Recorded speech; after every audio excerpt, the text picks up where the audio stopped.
আসসালামু আলাইকুম। কি অবস্থা সবাই, কেমন আছেন সবাই? আলহামদুলিল্লাহ, আল্লাহর রহমতে ভালো আছি আমি। সবাই ভালো থাকেন এটাই দোয়া করি।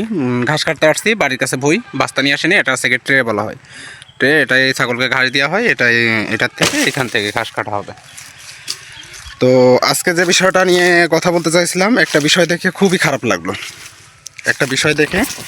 খারাপ লাগলো। যে আমরা যারা ইউটিউব কিংবা ফেসবুক যারা চালাই, তারা সবাই আমরা রিপন মিয়াকে চিনি।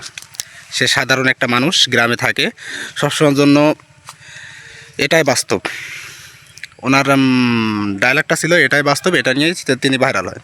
ঠিক আছে, সাধারণ সব কিছু, সাধারণ উদ্ভট কাজ, সাধারণ কাজবাজ। তো খারাপ সময় যারা পাশে ছিল, এখন তারা পাশে নাই। খারাপ সময় যারা পাশে ছিল, ভালো সময় যারা পাশে ছিল, খারাপ সময় তাদের দেখাও নাই। এর কারণ কি? কারণ হচ্ছে রিপন মিয়ার কিছু কিছু ভিডিও দেখলাম, যেটা তার নেগেটিভ সাইড আছে। আমি কখনো কোনো ব্লগার কিংবা কখনো কাউকে নিয়ে কখনো কথা বলি না, কিন্তু রিপন মিয়ার ভিডিও আমার সবসময় দেখা হতো।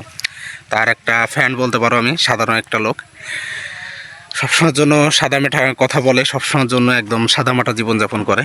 কিন্তু তার কিছু ভিডিও দেখলাম, যে 2 দিন ধরে কিছু ভিডিও অনলাইনে প্রচুর পরিমাণ ঝড় তুলছে। এখন পর্যন্ত ট্রেন্ডিংয়ে রয়েছে ওই ভিডিওটা। এখন আমার বক্তব্য আছে গিয়ে যে রিপন মিয়ারও কিছু কিছু ভুল আছে।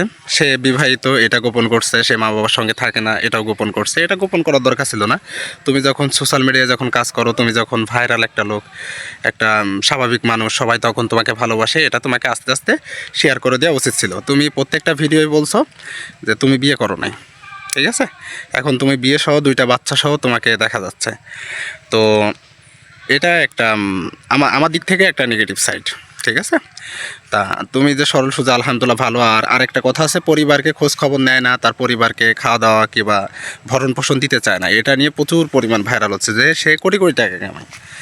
এই ফেসবুক থেকে, ইউটিউব থেকে কোটি কোটি টাকা সে মানুষের ভালোবাসা সহযোগিতায় পায়।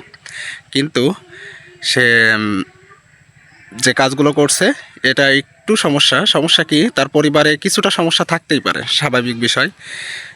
একটা ছেলে যখন আয় করে না কিংবা টাকা কামায় না, তখন পরিবারের কেউ মূল্য দেয় না।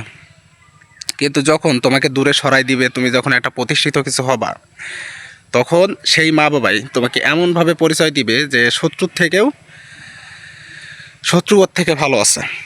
ঠিক আছে? যে রিপন মিয়ার নিয়ে এখন যে সমস্যাটা সৃষ্টি হচ্ছে, যেটা হচ্ছে গিয়ে তার পরিবারকে খাওয়া দাওয়া ভরণ পোষণ দেয় না, এবং হচ্ছে গিয়ে তার বউ আছে, তার বাচ্চা আছে, এগুলো সে গোপন করছে। ভাই, এর পিছনেও কিছুটা কারণ আছে। মা বাপ হইলেই যে সবাই সঠিক, সবাই যে ঠিক, তা না।